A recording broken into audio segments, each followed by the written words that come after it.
welcome to this alpha special of Talking WoW for the War Within, where we will be taking a first look at another one of the flagship features for the expansion, Hero Talents. My name is Tom, over there is Marty, and let's get into this, shall we? So, Hero Talents, Marty, I was sitting with you watching BlizzCon 2023. We were watching it together, and, we got all that excitement of 3 expansions coming up. The War Within got announced, and hero specs got announced as well for the War Within. And I remember we got this image on stage, we got this hero specs list, and we got, all these 39 hero specs that were going to be added in the War Within. And we saw names like Dark Ranger, Lightsmith, Spellslinger for Mage, and initial reaction there, I feel like, was, ooh, that's exciting. Was that your reaction? Because I don't know. I feel like my initial reaction was like, oh, okay. It sort of sounds just like talent points to me. But all right, let's give it a try. Let's wait and see and get some more information and see what it actually is. So I think I was a very open-minded back when it was all announced. So yeah, fast forward then, and well, it sort of sounds like Marty's opinion hasn't really changed too much, but obviously getting hands-on with the alpha, one of the first things to look at was those hero talents, and in the alpha you can basically talk to an NPC and become not max level, but gain access to all the hero talent points that are available. And I guess the initial sort of reaction to this now is, like, having hands-on with this, is that it's a little underwhelming. Would you agree? Oh, 100%. I know that other people are very excited and hyped about it, and I mean, it's perfectly fine if other people think and feel that way. That's perfectly fine. But me personally, I've been playing a little bit around in the alpha. I'm still just thinking this is just talent points, and it's not like there's a lot of choice either. Sure, there are a few choices in that talent points where you need to pick between 2 different ones, but that's like 3 of the 11 talent points or something like that, where you actually need to pick something. Everything else, just you get everything. You get all 11 talent points. How many there are? 10 or 10, I suppose. It's 10 new levels. So you get all 10 talent points. So it's not like there's a big choice in there as well. It feels like, it just feels like, oh, here's everything. You'll get it all eventually. So this will only be a thing while you're leveling up. Then there are a few choices where you can switch, between them, and you have a little bit of a choice. But overall, it just feels like more talent points. It doesn't feel like this is like its own unique feature, if that makes sense. It feels like it's something that's very, very just traditional, and we've seen it before already. Yeah, it definitely feels a bit bland, and I don't know, I feel like obviously we're moving away from borrowed power systems, and it does sort of feel like to me, oh, this is like getting talents in like the artifact weapons in Legion without the artifact weapon system in Legion. It's literally just an interface on the talent system where you will get to choose these talents. But like you say, it's not really a choice because you will get access to all of them.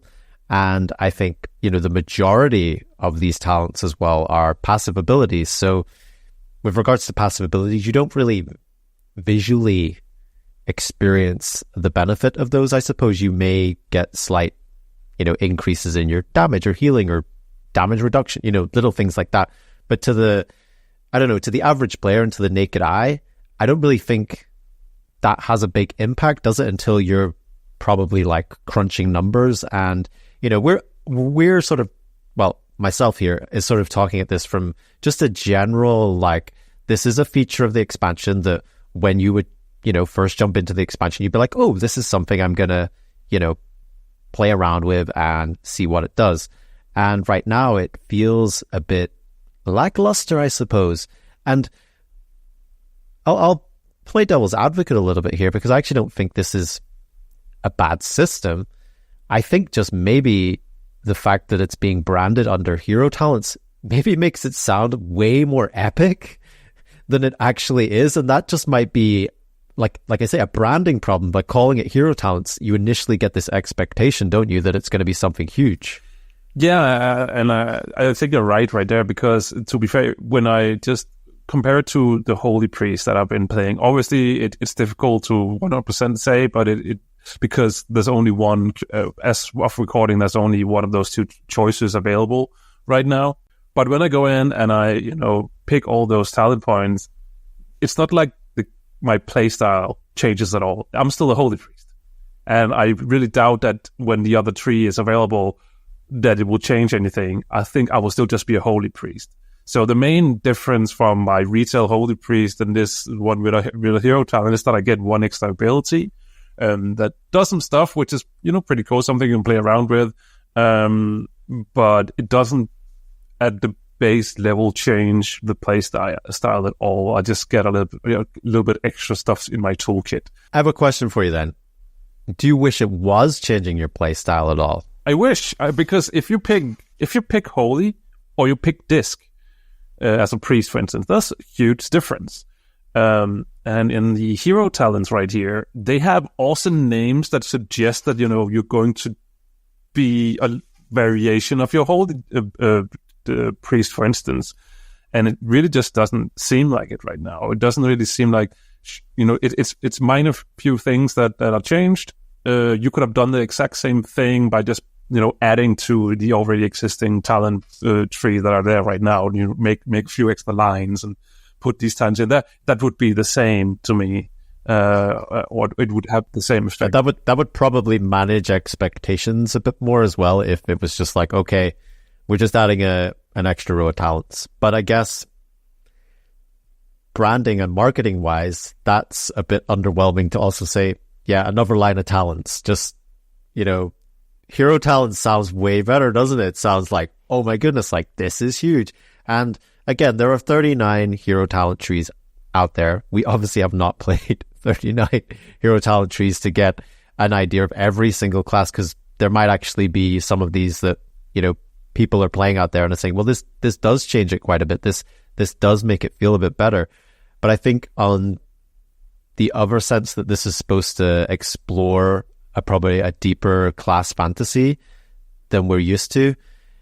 I, for example, play Hunter, and the first spec that I really wanted to try was the Dark Ranger, because I'm like, wow, that's huge. That's from Warcraft 3. That, this changes everything. And well, honestly, Marty, it doesn't really. It's just Hunters get a new ability called Black Arrow, and essentially it's just a dot, really, that the talents can interact with just a little bit. And I play a little bit about it on Alpha, and it's nice to have another button I can press, I suppose. But do I feel like a Dark Ranger when I go into the spec?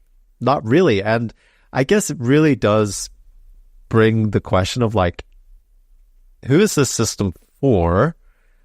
And what is its purpose if it's not really changing that much? I get that maybe they want to keep it separate so that they can make adjustments to it. They can maybe pull it out and not be too disruptive to the current talent trees. I think I agree about putting it separately, but when you're branding it like hero specs, again, the expectation for me was this is going to have big impact. When we got the hero class Death Knights in Wrath of the Lich King, that was a substantial addition to the game. When you start using the word hero, it means something bigger. And I just wonder if this is a very ambitious thing that they're doing as well, for 39 different talent trees that need to be balanced. I mean, that's a lot of numbers and figures, right? Yeah, absolutely. I'm just wondering, because I think you're right. I think there should be separate if this works as I think it will work. So, because I'm wondering what happens to the next expansion. Are these going away and then they're making new hero talents or something else maybe? Because that would sort of make sense with a game that is, going on as World of Warcraft is, that one of the issues of the past have been that, hey, every time we have 10 new levels, then we need to add 10 new talent points. So, what do you do when a game that keeps evolving, and at some point we're back to level 120 or something like that. Do we then have like trees that are so huge and convoluted that half of it could be enough, or do we do something else? And I think this could be something that they could do, where they add something new in this sort of way. Each new expansion, so we actually have something that is a little bit different, a little bit new. But yeah, I feel like you're right. I feel like the branding of it has probably made it into more than it actually is, because it is basically just glorified talent points. Yes, it is. And I hope perhaps as well, like moving on to the War Within, maybe we will see more of the class fantasy develop, maybe some class spec quests or hero spec quests, maybe to unlock some, maybe more of the cosmetic side of what that would actually mean as well, changing the effect of spells and, maybe transmogs there as well to really delve deeper into that class fantasy. Because right now it really does feel like bare bones. Yeah, I mean, absolutely. It, something that could be, just make an example, could be that, in one, take Warlock, for example, in one of the specs, your fire is normal yellow fire, and in the other spec,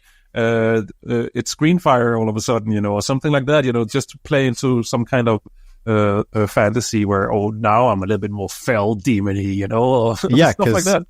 Because like when you just look at it from, the perspective of the player, it's probably very hard to just even say like, that's a trickster rogue, or that's a totemic shaman, or maybe that's pretty obvious because they've got totems all around them. But, just from visual perspective, I think it's still quite hard to see like, what hero spec are you, And I think that shouldn't be a question. It should be very obvious, you are what you are. And I think that's probably something that will need to be worked with this, because we as players, it's okay to get like new abilities, new passives. But I think if we're specializing into a hero spec, I think it's got to be more. That is what we thought about hero specs so far. And of course, this is still an alpha. Things can still change, and there's still a lot to come with the War Within and beyond. But what about you out there? Have you managed to dive into alpha? What do you think of hero specs? Or even if you haven't, let us know your opinion in the places that you can do that. You can find Talking WoW on YouTube at Talking WoW, and on social media at Talking WoW. I've been Tom. I've been Marty. And we've been Talking WoW. Thanks for tuning in, champion. Did you enjoy this episode of Talking WoW? If so, why not drop a review on your podcast catcher of choice, or leave us a comment? You can find Talking WoW on Twitter or YouTube over at Talking WoW. Hope to see you again soon.